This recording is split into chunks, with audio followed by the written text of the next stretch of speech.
السلام عليكم ورحمة الله وبركاته نحمده ونصلي على رسوله الكريم أما بعد সমস্ত প্রশংসা সর্বক্ষেত্রে সর্বসময় সেই মহান রব্বুল আলামিনের জন্য আমরা আল্লাহ সুবহানাহু ওয়া তাআলার যেখানে থেকে শুনছি সকলে আমরা আলহামদুলিল্লাহ বলি। আলহামদুলিল্লাহ। প্রিয় নবীর প্রতি দরুদ ও শান্তির দ্বারা বর্ষিত হোক। সকলে বলি সাল্লাল্লাহু আলাইহি ওয়াসাল্লাম। আজকে আপনাদের সম্মুখে তারাবির সালাতের ফজিলত সম্পর্কে, তারাবি সালাত পড়লে আসলে কি ফজিলত রয়েছে, আল্লাহ তাআলা কি দেবেন বান্দাকে, এ সম্পর্কে আবু হুরায়রা রাদিয়াল্লাহু তাআলা আনহু থেকে বর্ণিত। তিনি বলেন, নবী সাল্লাল্লাহু আলাইহি ওয়াসাল্লাম বলেছেন, মান কামা রমাদানা ঈমানান ওয়া ইহতিসাবান গুফিরা লাহু মা তাকদ্দামা মিন যামবিহি। যে ব্যক্তি রমজান মাসের রাতে সওয়াবের আশায় জেগে রাত জেগে ইবাদত করে, তার পূর্বের গুনাহসমূহ মাফ করে দেওয়া হয়। সুবহানাল্লাহ, সুবহানাল্লাহ, সুবহানাল্লাহ।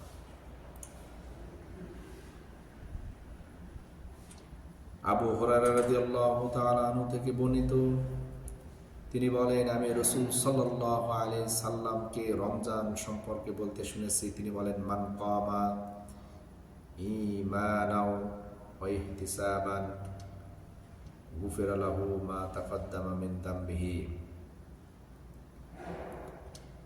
যে ব্যক্তি ঈমানের সহিত সওয়াবের আশায় কিয়ামে রমাজান অর্থাৎ তারাবির সালাত, তারাবির নামাজ আদায় করবে, আল্লাহ তাআলা তার পূর্ববর্তী গুনাহসমূহ মাফ করে দেবেন।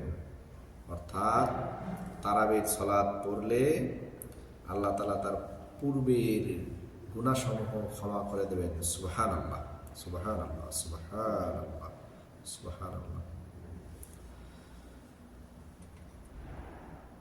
আবু হুরায়রা রাদিয়াল্লাহু তাআলা আনহু থেকে বর্ণিত, রাসূল সাল্লাল্লাহু আলাইহি ওয়াসাল্লাম বলেছেন, মান কামা রমাদানা ঈমানান ওয়া ইহতিসাবান গুফিরা লাহু মা তাকদ্দামা মিন যামবিহি।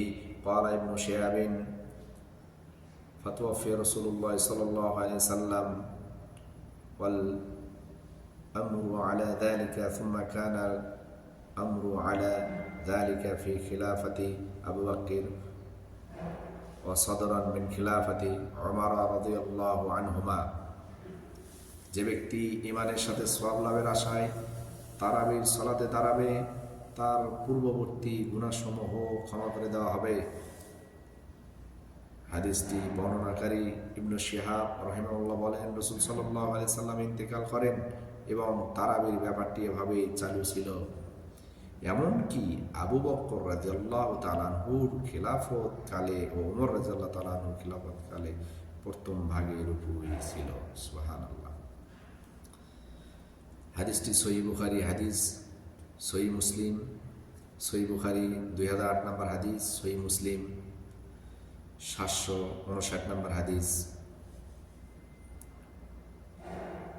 তাহলে তারাবির সালাত আমরা কি বুঝতে পারলাম?